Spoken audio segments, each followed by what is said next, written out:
Hey everyone, welcome back. So today is the start of a brand new series, hopefully. This is the Obscure Mysteries Iceberg, created by Sustained Disgust. Now, this iceberg is a little goofy. There are a lot of mysteries on here that are just very fantastical. That's like the best way I can describe them. Like source, trust me bro type of mysteries. There are conspiracy theories, legends, phenomena, and more. The bulk of the entries on here are very different from the primarily true crime and grounded in reality type of content that I cover. So I'm not entirely sure how well you guys are going to be receiving this type of iceberg, but there are well over 1,000 mysteries on here, so there is a lot of potential down in the middle and deeper ends. And from what I've seen, the entries are indeed really obscure for the most part. So I'm just going to test the waters with this iceberg and do a few parts. If you enjoy it, definitely let me know in the comments to keep it going. And don't worry, we are still going to be continuing Jimbo Seth's Mystery Iceberg as well. We're a little under halfway done with that one. You guys are just going to be getting a lot more mystery-based videos from me as well. Now, without further ado,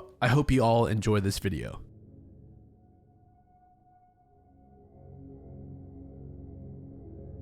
On October 3rd, 1955, an American merchant vessel known as MV Joyita vanished while on a routine voyage in the South Pacific. 5 weeks later, it was found abandoned and in disarray. Despite extensive investigations and numerous theories, the fate of the 25 passengers and crew remains unknown. The MV Joyita was a 69-foot luxury yacht built in 1931 by the Wilmington Boat Works in Los Angeles for a prominent Hollywood film director named Roland West. Originally designed as a luxury vessel, the ship was later modified for various purposes over the years, including service as a patrol boat during World War II. In the post-war period, the MV Joyita changed hands multiple times. By 1955, it was owned by Dr. Catherine Luomala, an anthropologist, who leased it to Captain Thomas H. Miller, aka Dusty, a British sailor living in Samoa. Miller intended to use the vessel for fishing and transport in the Pacific Islands. The Joyita was scheduled to depart from Apia, the capital of Western Samoa, on October 3rd, 1955. The destination was the Tokelau Islands, located approximately 270 miles to the north. This route was a familiar one for the vessel, which had been used for various commercial purposes in the Pacific, including fishing and charter services. The Joyita was captained by Thomas Miller, who had extensive experience in the South Pacific. This journey was part of his ongoing efforts to establish a reliable transportation and fishing business in the region. On the day of departure, there were 25 people on board, 16 crew members and 9 passengers. The crew included experienced sailors as well as less experienced hands. The cargo included medical supplies, food, and construction materials. Notably, the ship was carrying no hazardous or flammable cargo, reducing the likelihood of an onboard fire as a cause for abandonment. Before departure, the Joyita underwent routine checks and preparations. However, it is important to note that the vessel had a history of mechanical issues and was not in the best condition. The vessel's port engine was inoperative, and the ship was to sail on its starboard engine alone, a factor that would later contribute to its troubles at sea. On the morning of October 3rd, Captain Miller and his crew completed the final preparations for the voyage. The Joyita left Apia Harbor without incident, heading into the open Pacific Ocean. The weather was reported to be favorable, and the journey was expected to take approximately 48 hours. The first hours of the journey were uneventful. The Joyita maintained its course towards the Tokelau Islands, navigating through calm seas. However, as the voyage progressed, several mechanical and structural issues began to surface. The vessel's radio was already in poor condition. The radio had a limited range due to a damaged antenna cable which had been painted over, making it difficult to detect the break. Sometime during the second night of the voyage, the Joyita encountered significant mechanical problems. The vessel's starboard engine, which was already under strain, began to fail. Investigations later revealed that a corroded pipe in the engine's cooling system had burst, causing water to flood the bilges. Furthermore, the bilge pumps were clogged with debris, making the situation even worse as the debris was rendering them ineffective. The flooding in the engine room caused the vessel to list heavily to port. Despite these issues, it remained afloat due to its cork-lined hull and buoyant construction. Captain Miller and his crew attempted to rig an auxiliary pump to control the flooding, but their efforts were unsuccessful. At this point, the situation on board likely became increasingly dire. As the mechanical failures intensified, the crew attempted to send distress signals using the ship's radio. When found, the radio was tuned to the international distress frequency, indicating that an SOS call had been attempted. However, due to the damaged antenna, the signal's range was limited to about 2 miles, making it unlikely that the distress call was received by any nearby ships or coastal stations. The exact timing of the distress call is uncertain, but the ship's clocks, which were wired into the vessel's generator, were stopped at 10:25 p.m.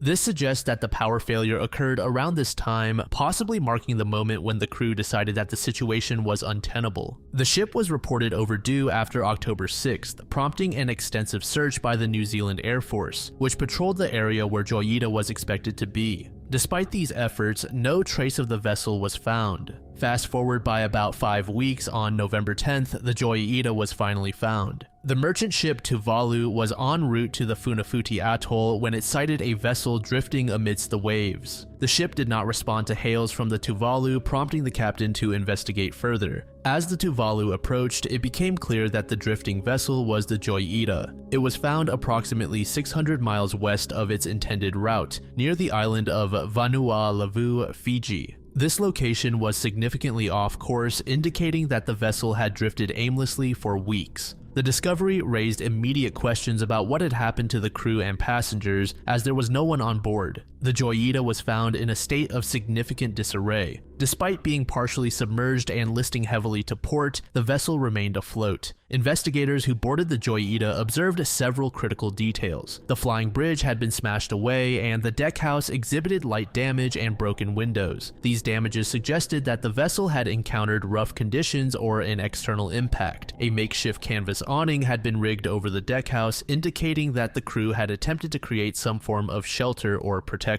All of the Joyita's lifeboats and its dinghy were missing. This indicated that the crew and passengers had likely abandoned the vessel in these smaller crafts. The ship's radio was tuned to the international distress frequency, but as we already discussed, the antenna was damaged, making it unlikely that any distress calls were received. There were also several pieces of evidence that suggested the crew was in significant distress. For example, a doctor's bag was found on the deck containing a stethoscope, scalpel, and 4 lengths of blood-stained bandages. This indicated that there had been injuries on board and that medical treatment had been attempted. Additionally, the ship's logbook, sextant, mechanical chronometer, and other navigational equipment were missing. This absence hindered investigators' ability to reconstruct the events leading up to the abandonment. The condition in which the Joyita was found gave rise to numerous theories and speculations about what had happened. One of the most widely accepted theories is that a combination of mechanical failures and subsequent panic led to the abandonment of the ship. It was found with significant mechanical issues, including engine problems, flooding, and the radio failure. In such a situation, the crew and passengers might have panicked, especially if the flooding appeared to be uncontrollable and the radio was inoperative. The decision to abandon ship might have seemed like the best option at the time, even though the Joyita was still buoyant and arguably safer than the open sea. Another theory is that the Joyita was attacked by pirates who forced the crew and passengers to abandon the vessel. Piracy in the South Pacific was not unheard of, and there were fears of pirate activity in the region during the 1950s. The bloodied bandages could suggest that there was some violent altercation on board. This also takes us to the next theory, suggesting mutiny or some other type of internal conflict. There were rumors that there was tension between Captain Miller and several members of his crew. Miller did have a reputation for being rather hard-headed and difficult to work with, so this theory isn't totally unbelievable. During a scuffle, someone may have been injured, leaving those bloody bandages behind. If the crew did decide to leave and take the lifeboats, it wouldn't explain what happened to the rest of the passengers who stayed behind. Because of this, some are not so fond of this theory. There are also theories that involve rogue waves or other severe weather events. These weather theories are believable due to the damage the ship had sustained. However, the weather was reported to be favorable by other people at sea at the time. But then again, the South Pacific is said to be known for its unpredictable weather. Then there are less popular theories involving Japanese fishermen / wartime remnants and the potential for insurance fraud.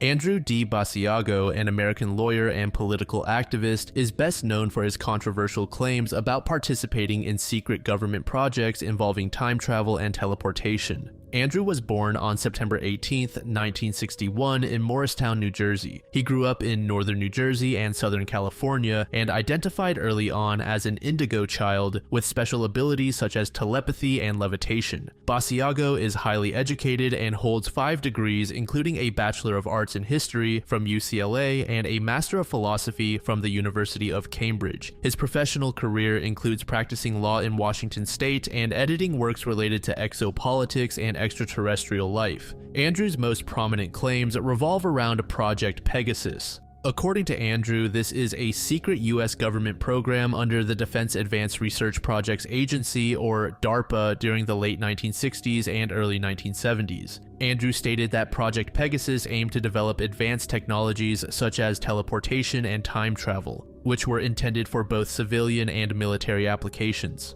Basiago alleges that he was a child participant in these experiments, which included teleportation to different locations and time periods. He describes traveling through vortal tunnels as a turbulent experience, with missions that took him to significant historical events. One of his most cited experiences is traveling to Gettysburg on November 19, 1863, the day President Abraham Lincoln delivered the Gettysburg Address. Basiago claims to have been photographed at the event, dressed as a Union bugle boy, and cites this as evidence of his time-traveling exploits. In another account, Basiago describes multiple visits to Ford's Theater on the evening of Lincoln's assassination. He claims that these missions were to gather intelligence on the true circumstances surrounding Lincoln's death. According to Basiago, these missions often resulted in encountering different versions of reality, leading him to believe in the existence of multiple, slightly different timelines. Central to Basiago's stories is the teleportation technology he claims to have used.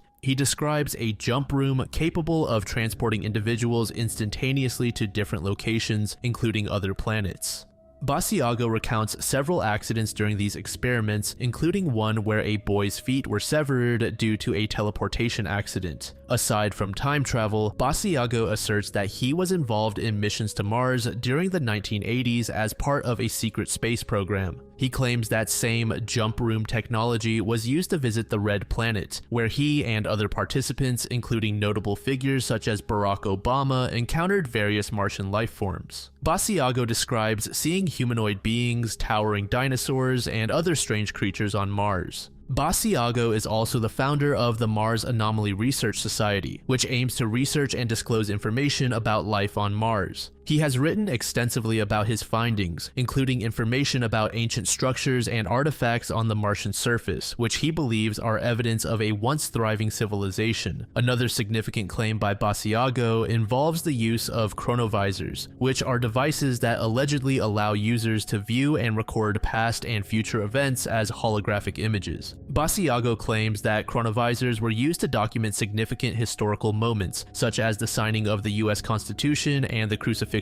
of Jesus Christ. He also claims that these devices were employed to brief US presidents about their future roles, long before they assumed office. In addition to his wild claims, Basiago has ventured into the political field. He ran for president of the United States in 2016 and again in 2020, positioning himself as a truth candidate who would reveal government secrets if elected. His campaign platform included the declassification of teleportation technology to combat climate change and provide humanity with a comprehensive understanding of history, present, and future. Obviously, these claims have been met with a mixture of intrigue and skepticism, more so just skepticism. While he has garnered a following of believers who support his calls for government transparency, the scientific community and general public largely view his stories as unverified and straight-up fantasy. Critics argue that there is no credible evidence to support Basiago's stories of time travel and extraterrestrial encounters. Despite this, Basiago has remained a vocal advocate for the disclosure of these technologies. He has appeared on various media platforms, including radio shows and podcasts, where he discusses his experiences and the potential implications of these advanced technologies.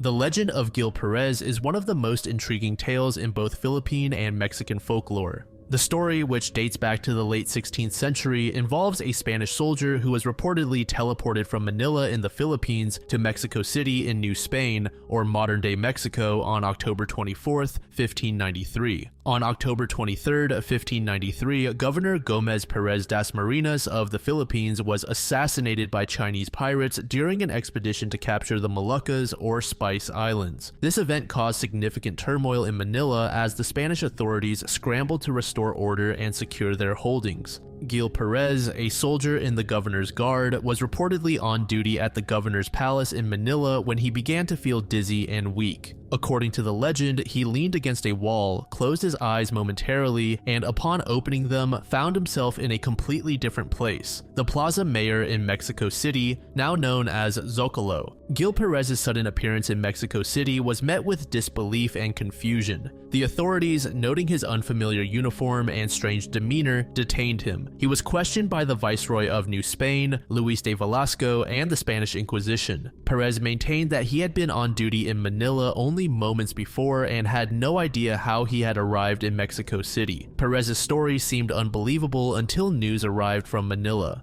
2 months after his appearance, a ship from the Philippines brought news of Governor Dasmariñas' assassination, corroborating Perez's account. Additionally, some passengers on the ship recognized Perez and confirmed that he had been in Manila on the day of the governor's murder. This confirmation left the authorities in Mexico with no choice but to release Perez and eventually send him back to Manila. The story of Gil Perez has been subject to various interpretations over the centuries, ranging from historical explanations to supernatural and paranormal theories. Some historians argue that the story might have been a later invention, appearing in texts only a century after it supposedly occurred. This suggests that the tale could have been a product of the rich storytelling traditions of the time, possibly influenced by the desire to explain unexplainable events in a pre-modern context. The legend has seen numerous paranormal theories. Many authors have suggested that Gil Perez might have been abducted by aliens, while others propose advanced technology like teleportation.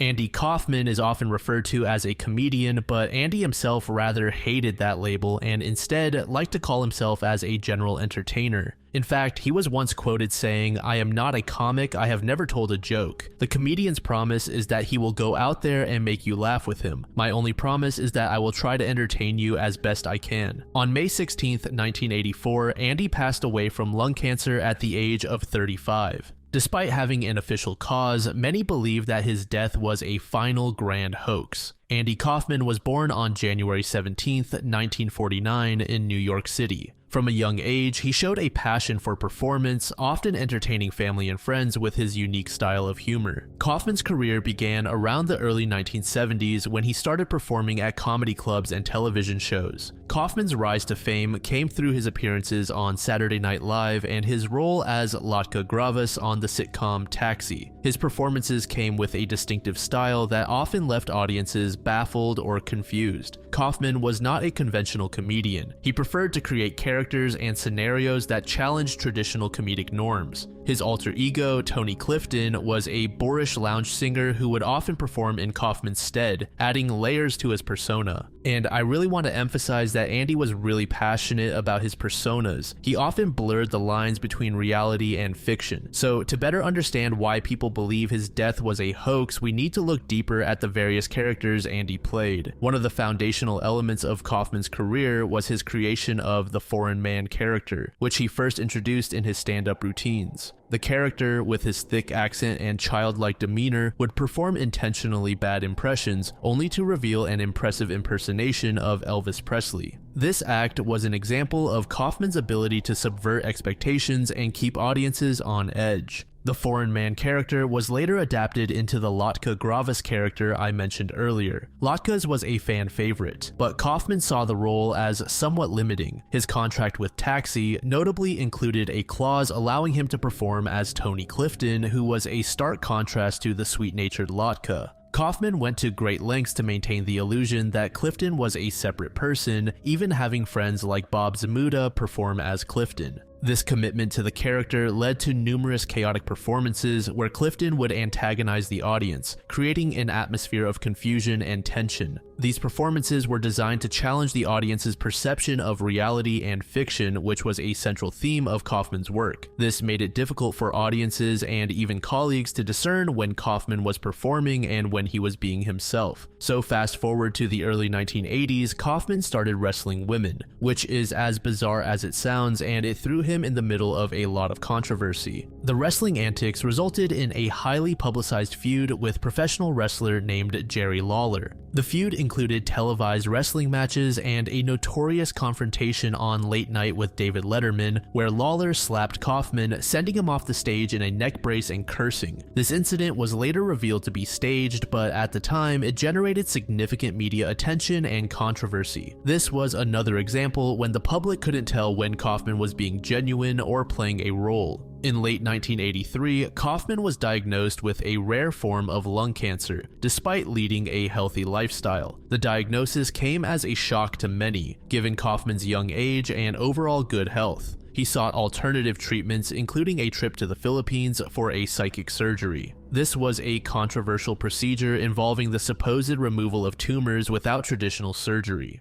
Kaufman's battle with cancer was kept relatively private, with only close friends and family aware of the severity of his condition. Given Kaufman's history of elaborate pranks and hoaxes, the unexpected nature of his illness and death fueled speculation that it was all part of an elaborate ruse. The possibility that Kaufman faked his death was significantly fueled by his brother, Michael Kaufman. In 2013, Michael made headlines when he announced at the Andy Kaufman Awards that he had discovered a letter written by Andy, outlining a plan to fake his death and return 20 years later. Michael's revelation was bolstered by the appearance of a woman claiming to be Andy's daughter, who stated that Kaufman was alive and living in hiding. Michael's claims added credibility to the rumors given his close relationship with Andy and his generally serious demeanor. According to Michael, the letter detailed specific instructions and dates, including a meeting point for Andy's return. However, it should be noted that it was never verified if the woman who claimed to be Andy's daughter was speaking the truth.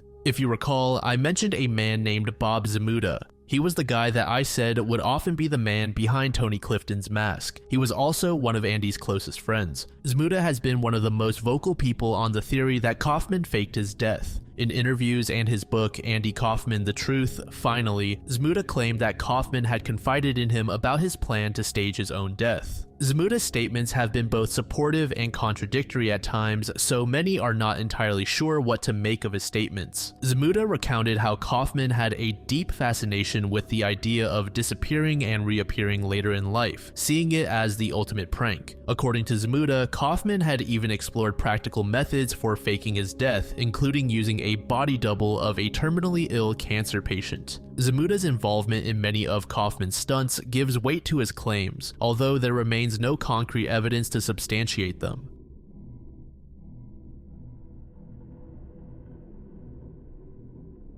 In August 1973, distress calls were received over CB radio from a boy named Larry, who claimed to be trapped in an overturned vehicle with his injured or deceased father. The story captured public attention, led to an extensive search operation, and sparked numerous theories about its authenticity. The boy, who was said to be sobbing and difficult to understand, claimed that he and his father had been involved in an accident while rabbit hunting. According to Larry, they were inside a red and white pickup truck. He described his father as possibly dead or severely injured as he was slumped over the wheel. Larry's calls for help were sporadic, interrupted by static and poor signal quality. He claimed to have no food or water and was unsure of their exact location. The search for Larry and his father involved local authorities, volunteers, and national agencies. The search teams were spread across various regions, including New Mexico, where the calls were believed to have originated. The search was complicated by numerous factors, including the vast and rugged terrain, the lack of precise location information, and interference from pranksters using walkie-talkies to impersonate Larry. In a dramatic turn, a University of New Mexico student rented a plane to conduct his own search for Larry. This ended in a crash landing, although the student escaped without injury. Throughout the search, conflicting reports about Larry's whereabouts and the legitimacy of his calls created significant challenges. At one point, an Army sergeant claimed to have spoken with Larry for 3 hours, but was unable to obtain any useful information about his location. Other reports suggested that Larry's transmissions were being received in distant states, raising raising questions about the feasibility of his CB radio's range and battery life. As the search progressed, some authorities began to doubt the authenticity of the distress calls, believing it may be a hoax. This skepticism was fueled by the lack of physical evidence and the increasingly erratic nature of the reports. Despite these doubts, the search continued, but there was no sign of Larry or his dad. The mystery of Lost Boy Larry has caught the public's imagination and led to a wide array of theories and speculations. These range from paranormal explanations to technical skepticism and the possibility of an elaborate hoax. One of the more sensational theories suggests that Larry's disappearance was linked to paranormal phenomena. Some believe that Larry and his father might have been abducted by aliens or encountered supernatural entities. Those who agree with this theory like to point to the lack of physical evidence and the strange intermittent nature of the calls. The most widely accepted theory among investigators and skeptics is that the Lost Boy Larry incident was an elaborate hoax. This theory is supported by several factors. For example, despite the extensive media coverage and the nationwide search, there were no missing person reports that matched Larry's description. The absence of any family or friends coming forward to report Larry or his father missing argues that the distress calls were fake. Additionally, the search was hampered by numerous prank calls and false leads. Children using walkie-talkies to impersonate Larry created confusion and wasted valuable resources. The presence of these pranksters suggests that the entire incident could have been a well-coordinated hoax. Then there's the content of Larry's transmissions, which included several inconsistencies that raised doubts among searchers and investigators. For example, Larry's ability to communicate without providing verifiable information about his location, his last name, or other identifying details seemed suspicious.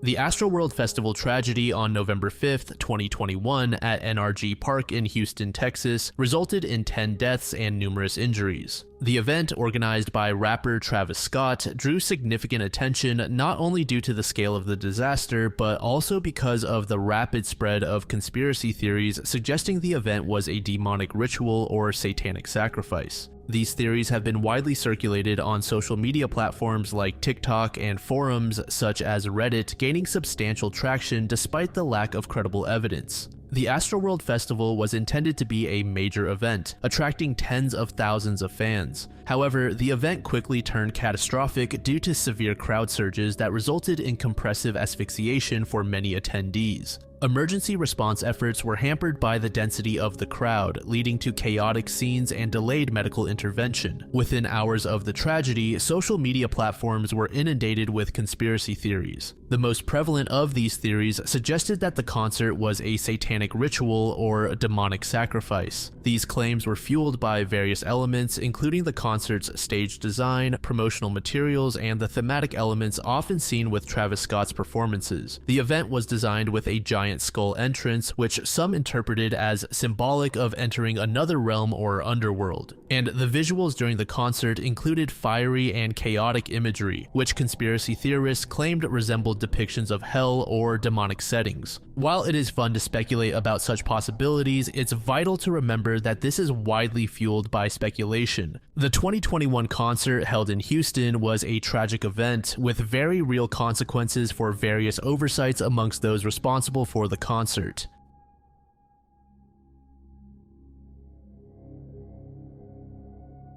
The Padmanabhaswamy Temple, located in Thiruvananthapuram, Kerala, India, is one of the richest and most mysterious temples in the world. Known for its intricate architecture and immense wealth, the temple houses 6 secret vaults, of which 5 have been opened, revealing treasures worth billions of dollars. However, Vault B, the last door, remains unopened and is surrounded by numerous legends, myths, and superstitions. The temple is dedicated to Lord Vishnu, one of the principal deities of Hinduism. According to legend, the temple was established by sage Devakara Muni, who had a divine vision instructing him to build a temple for Lord Vishnu. Over the centuries, the temple has undergone several renovations and expansions, particularly under the patronage of the Travancore royal family, who played a significant role in its development. In 2011, a Supreme Court appointed team opened 5 of the 6 secret vaults, revealing an immense amount of treasure. This discovery brought global attention to the temple and raised questions about the contents of the unopened vault.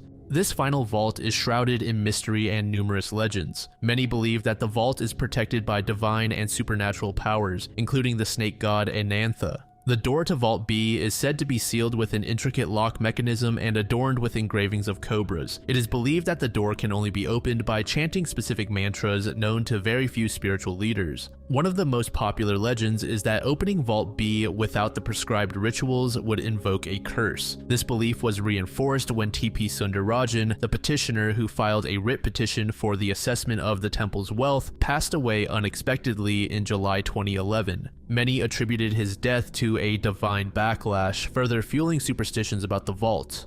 Another legend, known as the Ocean Theory, suggests that opening Vault B would trigger a flood. This theory originated from a story about temple officials who attempted to open the vault during a severe famine, but stopped upon hearing what sounded like rushing water. It is believed that the vault is connected to the ocean and that breaking the seal would unleash catastrophic floods. The Travancore royal family, who have been the traditional custodians of the temple, strongly oppose the opening of Vault B. They argue that it would violate religious traditions and potentially bring disaster. The royal family asserts that they should remain responsible for deciding the fate of the vault and continue to be the temple's guardians. The matter of opening Vault B has also been subject to legal debates and ethical considerations. While some argue that the vault should be open to catalog and protect the temple's assets, others believe that it should remain closed out of respect for religious beliefs and traditions. The Supreme Court of India has been involved in decisions regarding the temple's management and the handling of its treasures, but as of now, Vault B remains unopened.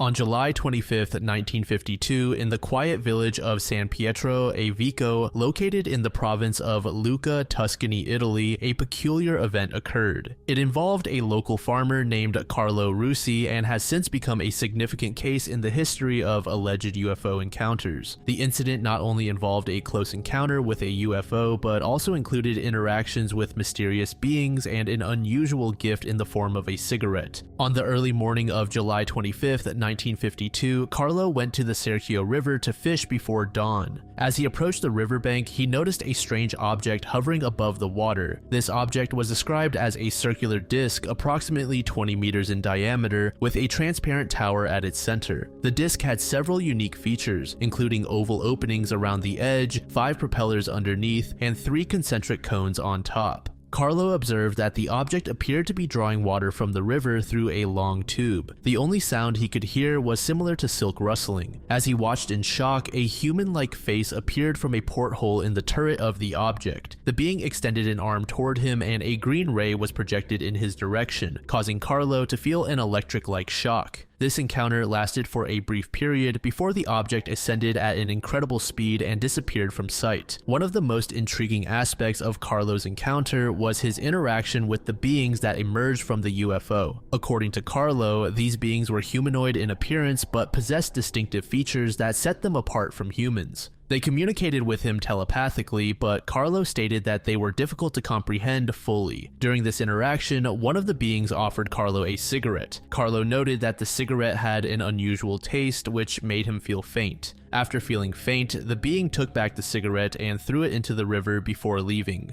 This odd exchange has been a point of interest and debate among UFO enthusiasts. The immediate aftermath of the encounter left Carlo in a state of shock and confusion. He was uncertain about what he had witnessed and experienced. However, he eventually reported the incident, which caught the attention of local and national UFO researchers. The encounter was classified as a close encounter of the third kind, involving direct contact with animate beings associated with a UFO. 2 months after the initial encounter, Carlo experienced another strange incident. He encountered a tall, thin man with a peculiar accent while fishing at the same location. This stranger asked him if he had seen any unusual aircraft over the river. The man then offered him another cigarette, which immediately made him feel faint. The stranger quickly grabbed the cigarette from him, threw it into the river, and ran away.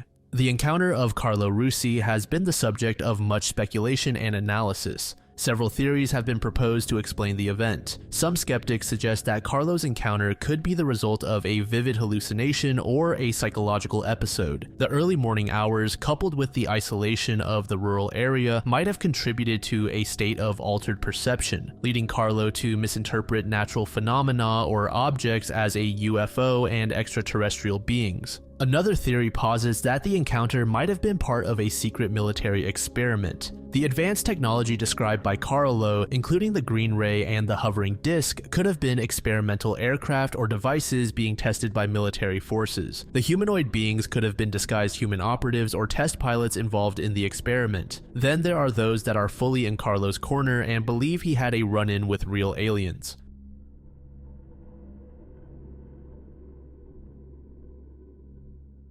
Chris Benoit was a well-known professional wrestler. On June 25, 2007, Chris, his wife Nancy, and their 7-year-old son Daniel were found dead in their home in Fayetteville, Georgia. The police determined that Chris had murdered Nancy and Daniel before taking his own life. This tragic event shocked the wrestling community and the public, and it's an entirely different topic for a different day. What this entry is referring to is a particular Wikipedia edit made before the event that is referred to as a premonition of sorts. At 12:01 a.m. June 25, 2007, an anonymous user edited Chris Benoit's Wikipedia page stating that he missed a WWE event due to the death of his wife, Nancy. That afternoon, authorities discovered the bodies of the Benoit family. The deaths were not publicly announced until after this discovery. The edit was made from an IP address located in Stamford, Connecticut. This location is significant as it is home to WWE's headquarters, leading to speculation about the editor's possible connections.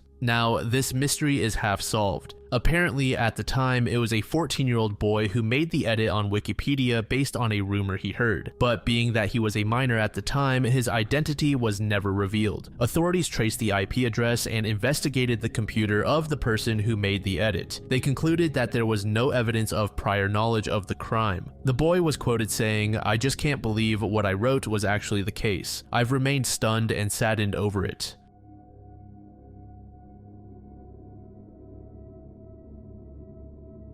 Sanpaku eyes is a term that originates from Japanese face reading. The term sanpaku literally translates to 3 whites, referring to the condition where the white part of the eye is visible above or below the iris. This unique eye condition comes with many superstitions and cultural beliefs, suggesting insights into a person's fate and personality. Sanpaku eyes are categorized into 2 types based on the visibility of the sclera. There's yin sanpaku, which occurs when the sclera is visible below the iris. It is believed to indicate vulnerability to external dangers and misfortunes. People with yin sanpaku eyes are thought to be at risk from the outside world. And then there's yang sanpaku. This occurs when the sclera is visible above the iris. It is associated with internal turmoil, suggesting that the individual might have a tendency for aggressive or self-destructive behavior. Several famous people throughout history are known to have had these eyes, which has contributed to the intrigue surrounding this condition. John F. Kennedy was said to have had yin sanpaku eyes, which again is said to carry risk. To many that believe in this superstition, they viewed his assassination as proof that this is not simply a legend.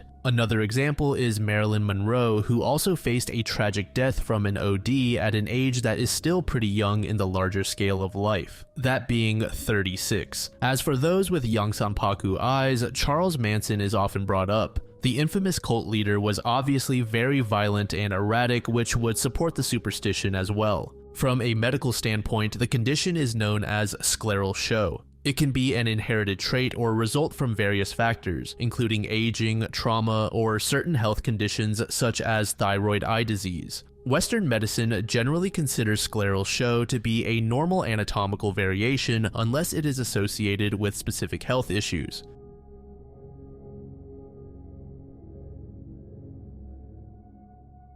The dead internet theory suggests that a significant portion of online activity is dominated by bots and automated content rather than genuine human interaction. This theory has garnered attention due to the increasing presence of AI-generated content. The theory emerged from discussions on various forums and social media platforms around 2018 to 2020. It was initially fueled by observations saying that a lot of online content seemed repetitive or low quality. This idea was further amplified by incidents where large social media platforms were found to have a high proportion of bot accounts. For instance, during Elon Musk's acquisition of Twitter, disputes arose over the percentage of bot accounts, with estimates ranging from 5% to as high as 13.7%. Those that disagree that much of the internet is quote-unquote dead bring up several counter-arguments. For example, advancements in technology has increased automation. This, along with AI, are natural progression stages in technology, and it's not necessarily indicative of a dead internet.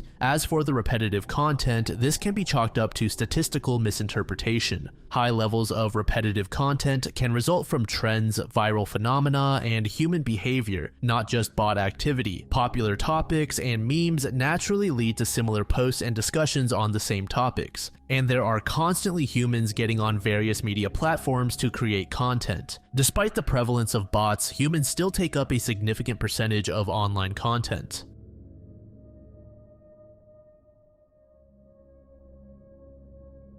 This entry pretty much says it all in the title. There is a group who are of the opinion that Beelzebub is an inhabitant of Venus, aka a Venusian. Beelzebub is normally known as a demon or deity. The name translates to Lord of the Flies and later became a significant figure in Christian demonology, often associated with Satan or seen as a high-ranking demon. In the Testament of Solomon, Beelzebul, which is just another version of the name Beelzebub, is described as a prince of demons and a former leading heavenly angel associated with the star Hesperus. The Greek version of Hesperus is Venus, the evening star, and that's where this whole theory comes from. The idea that Beelzebub is a Venusian comes from the combination of ancient alien theories and symbolic interpretations of mythological texts. Portions of the ancient alien theory suggest that many deities and demons from ancient mythologies are actually extraterrestrial beings. In this theory, Beelzebub is sometimes reinterpreted as an alien from Venus who was mistaken for a demon or god by ancient people. Venus, associated with the Roman goddess of love and beauty, is also connected to various mythological and astrological systems. The planet's dual role as the morning and evening star links it to figures like Lucifer and Beelzebub, suggesting that ancient myths describe interactions with extraterrestrial beings.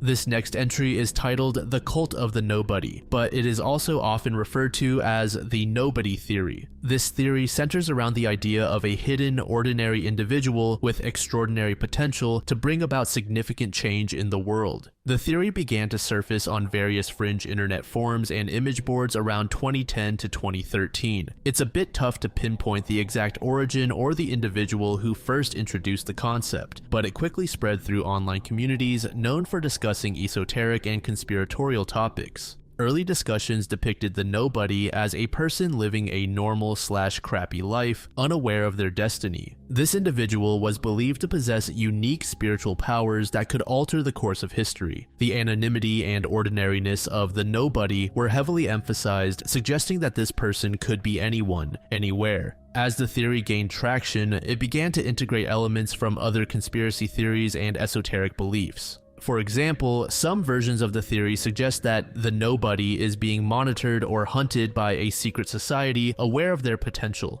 This blending with other conspiracy narratives helped to broaden its appeal and complexity. A common theme in many conspiracy theories, including this one, is the battle between good and evil. The nobody is often portrayed as a force for good, destined to combat evil forces represented by corrupt political systems or secret societies. Many conspiracy theories, including this one, thrive on a fundamental distrust of authorities and official narratives. Followers often view the nobody as a force to fight off corrupt or oppressive systems, reinforcing their skepticism towards mainstream institutions.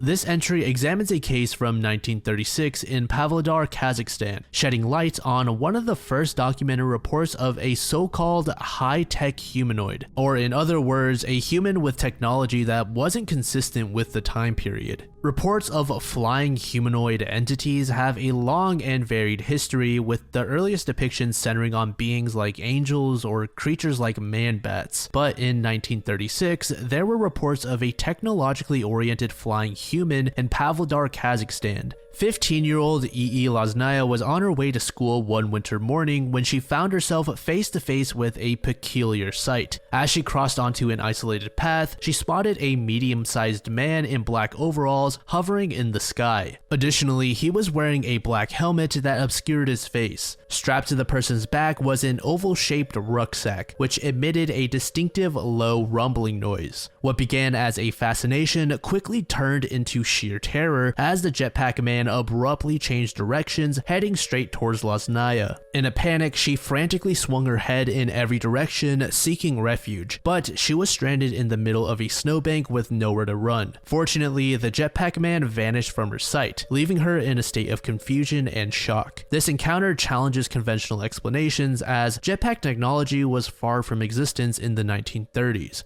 So, what exactly did she see that day? It was a stormy night on November 23, 1953, when an Air Force jet vanished over Lake Superior. U.S. Air Defense Command detected an unidentified object on radar in restricted airspace near the U.S.-Canadian border. The F-89C Scorpion jet from Truax Air Force Base went to investigate. The jet was piloted by First Lieutenant Felix Moncla, with Second Lieutenant Robert Wilson observing the radar. Unfortunately, neither man returned from the mission, leading to what Donald Kehoe, a former Marine Corps naval aviator and UFO researcher, called one of the strangest cases on record. While in the air, Lieutenant Wilson struggled to track the mysterious object that kept changing its course. With ground control guiding them via radio, the Scorpion jet chased the object, flying at 500 miles per hour for 30 minutes, gradually closing the gap. On the ground, the radar operator directed the jet's descent from 25,000 to 7,000 feet, observing the blips on the radar screen as the chase continued. The jet caught up to the unknown object about 70 miles off Keweenaw Point in Upper Michigan, at an altitude of 8,000 feet, approximately 160 miles northwest of Sioux Locks. At this point, the two radar blips merged into one, as Donald Kehoe would later describe as locked together. Then, according to an official accident report, the radar return from the F-89 simply disappeared from the GCI station's radar scope. Suddenly, the initial radar signal showing the unidentified object also changed direction and disappeared. The United States Air Force, U.S. Coast Guard, and Canadian Air Force conducted a thorough search and rescue operation. Unfortunately, no wreckage or trace of the pilots was ever discovered.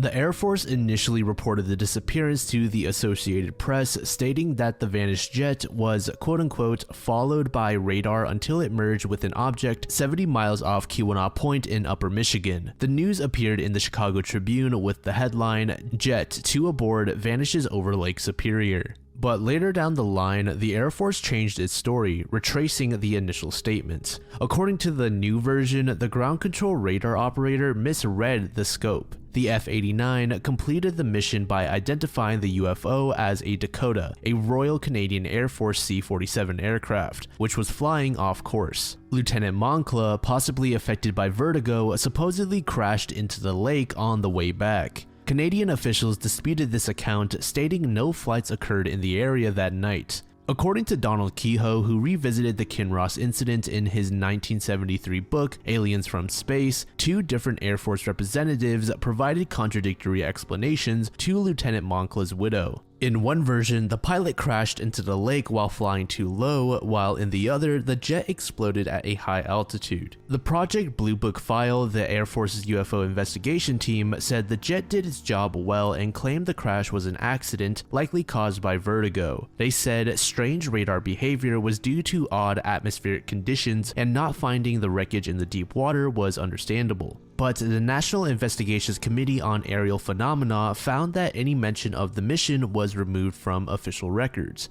The Aerospace Technical Intelligence Center said there was no record in Air Force files of a sighting at Kinross AFB on November 23, 1953, and no similar case. With no satisfying official explanation, groups not affiliated with the military called civilian saucer groups made their own theories. Some thought the jet hit a protective beam like a quote-unquote concrete wall. Others guessed that the jet may have been taken aboard the UFO. In 1968, local newspapers reported finding military jet fragments near Lake Superior, but this discovery was never confirmed. In 2006, a person named Adam Jimenez, who said he represented the Great Lakes Dive Company, told UFO bloggers and the UFO community that they found an airplane wreck and a metallic object resembling part of a flying saucer in the area. However, UFO researchers found issues in Jimenez's story and discovered that the Great Lakes Dive Company was not actually real. Eventually, Adam Jimenez disappeared without a trace.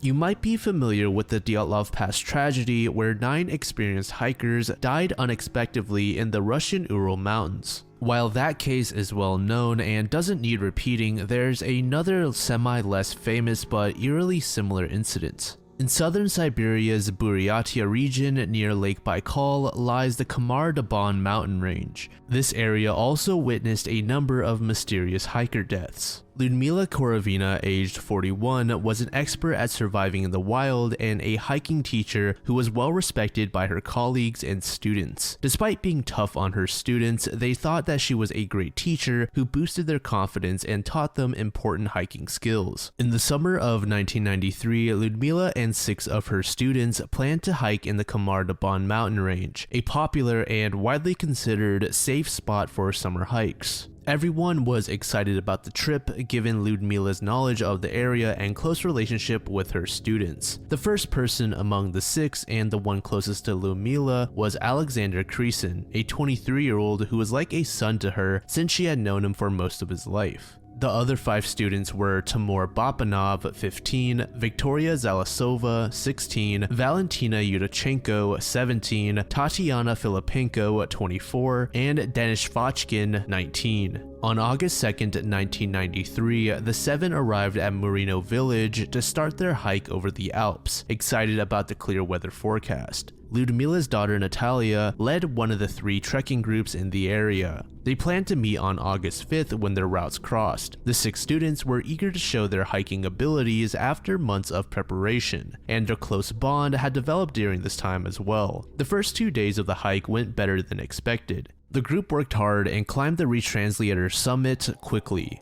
However, on August 4th, when they began to descend, the weather forecast proved wrong, and they encountered heavy rain. The hikers' progress slowed down because of the added weight from their wet supplies. Despite having nearby trees for cover, Ludmila quickly decided to set up camp in an open area due to the exhaustion of the other hikers. That night, they couldn't start a fire, but everyone remained in good spirits. The next morning, they successfully built a campfire, had breakfast together, and set out for the day. They planned to meet Natalia and hoped to surprise the other group, considering how quickly they had climbed the mountain the day before. Later that day, Natalia and her group reached the planned meeting spot, but Ludmila, Natalia's mother, did not show up. Natalia, not too worried, assumed bad weather might have delayed her mother, so the group continued their hike. Unfortunately, something more serious had happened that caused a delay for the hikers. On August 10th, kayakers on the river at the base of the Khamar Daban Mountains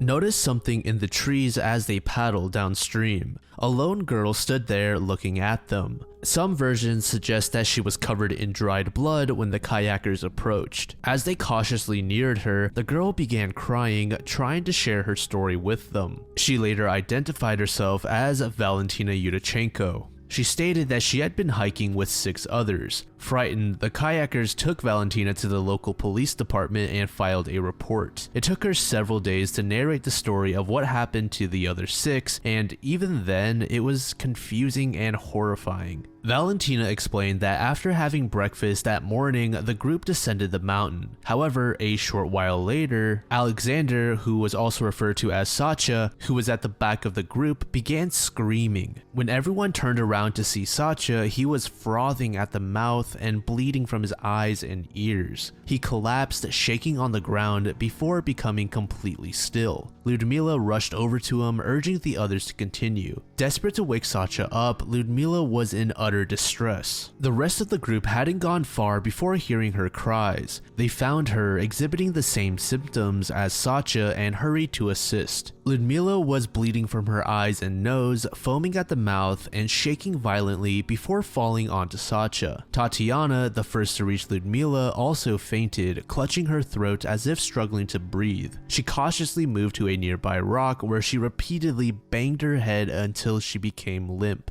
Dennis hid behind a rock while Timur and Victoria ran away. Seeing three friends seemingly die within minutes, Valentina was left frozen. Victoria and Timur collapsed and died while running, exhibiting the same symptoms as the others. Valentina and Dennis, realizing they were the only survivors, sprinted away. However, Dennis soon collapsed violently as well. In a panic, Valentina left him behind, taking only a tent and the clothes on her back. Valentina hurried down the mountain, ensuring she was far away. She set up tent for the night under sufficient tree cover and fell asleep. When she woke up and realized that she was still alive, Valentina knew she needed resources to survive in the woods alone. The problem was, to get these resources, she had to go back to where her friends had died. Valentina climbed back up the mountain, retracing her steps because she felt she had no other choice. When she reached the spot, she found that none of her friends had moved from where they had fallen. Valentina quickly collected the supplies she needed from their bodies, ensuring they were all deceased, and then headed towards the power lines. For 4 days, she followed the power lines down the mountain, hoping someone would find her before she came across a river. On the 4th day, the kayakers found and rescued her. Even though the police received a report, no formal search took place until August 24th. It took 2 days for helicopters to find the remains because Valentina hadn't shared her version of what happened yet. According to an autopsy report, all of them except Ludmila, who had a heart attack, were determined to have died from hypothermia. They were all found with bruised lungs, but the cause of death was identified as a protein shortage due to starvation and extreme hypothermia. Ultimately, the deaths were deemed accidental. This decision seems strange in light of Valentina's testimony and is crucial to many arguments made in this case. People have come up with many ideas to explain what happened in this mysterious incident, which is understandable considering how much investigation has been done. These explanations, like those for any surprising event, go from scientific reasons to ideas about extraterrestrial life and the supernatural. Some think the hikers accidentally stumbled into a Russian military experiment in the mountains and got killed, with the police covering it up. But there are issues with this theory: the open visibility of the hiker's spot and Valentina's survival. In the summer, many tour groups visit the Khamar Daban mountains, making a secret military experiment during the tourist season unlikely. The area where the hikers died was open and visible, not fitting for a top-secret operation. Valentina's survival is also puzzling, and why were only the others killed? Some researchers believe Valentina's symptoms align with the effects of chemical weapons, especially nerve agents, as convulsions and mouth foaming are indicators of a potent nerve toxin. The autopsy findings, including lung bruising, are consistent with death caused by nerve gas, which can also lead to respiratory difficulty. Ludmila's cause of death, cardiac arrest, fits with nerve agents as well. If they were exposed to a nerve toxin, the other hikers might have died from hypothermia, as they could have become unconscious or fallen into a coma before succumbing to the cold. Another theory suggests that the rainwater was contaminated. This theory suggests that the hikers might have ingested poisons from rain-borne toxins in their water, possibly from Lake Baikal's toxic waste disposal. Even a water-soluble nerve agent could have contaminated it. Valentina's survival might be attributed to consuming less contaminated water. The hikers could have succumbed to the toxin, causing hypothermia before its full effect. The toxin might not show up in regular toxicology tests. However, a flaw in this theory is that each death seems isolated. It's improbable that only one group would be affected by severely contaminated water if the site was popular among many travelers. Unfortunately, this case is still shrouded in immense mystery, and it's tough to believe that we will ever receive a concise explanation in the future. Every year on May 1st, there are these strange cryptic ads in the Daily Wildcat newspaper. people aren't sure where these ads come from or why they're there. These strange ads in the University of Arizona student newspaper have garnered so much attention that it's earned the name the Mayday Mystery. These ads have been showing up every May 1st since at least 1981. They include confusing things like maps, math problems, pictures, and words, along with a drawing of a smirking man. Included with these ads is the mention of a mysterious group known as the Orphanage. Who or what they are is anybody's guess. There is an entire website dedicated to documenting the mystery if you would like to take a look at the ads for yourself. Simply search Mayday Mystery into Google and it should pop up. In the mid-1990s, a student named Brian Hance encountered this mystery and got curious and wanted to solve it. Since then, people like Kate Vesely have tried to figure out the messages, but the true reason for the ads is still unknown. Many online platforms discussed the mystery, and it eventually led to a man named Robert Hungerford, who is often linked to the orphanage group. By 1997, Brian Hance, a junior at this point and the paper's webmaster, dug deeper into the mystery. He found ads dating back to 1981. With the rise of the internet, the Mayday Mystery continued to intrigue many more people. Enthusiasts worldwide tried solving it through podcasts, videos, and social media. Now back to Kate Vesely. Unlike her friends who ignored the ads in the paper, she checked MaydayMystery.org and came back to campus every May 1st for the paper. Even after finishing school in 2002, her love for history made her dig deeper into the mysterious ads. Kate spent a lot of time on the site looking at the ads and finding similarities. The same pictures and words, usually showing a smiling man, sometimes with 4 straight lines for hair, sometimes 5. When she wasn't busy with schoolwork, she read the texts, searched the internet for clues, or sat in front of a machine at the library. In 2009, about 15 years after Hance first saw a Mayday ad in the Wildcat, Kate emailed him suggesting that they start a Facebook group.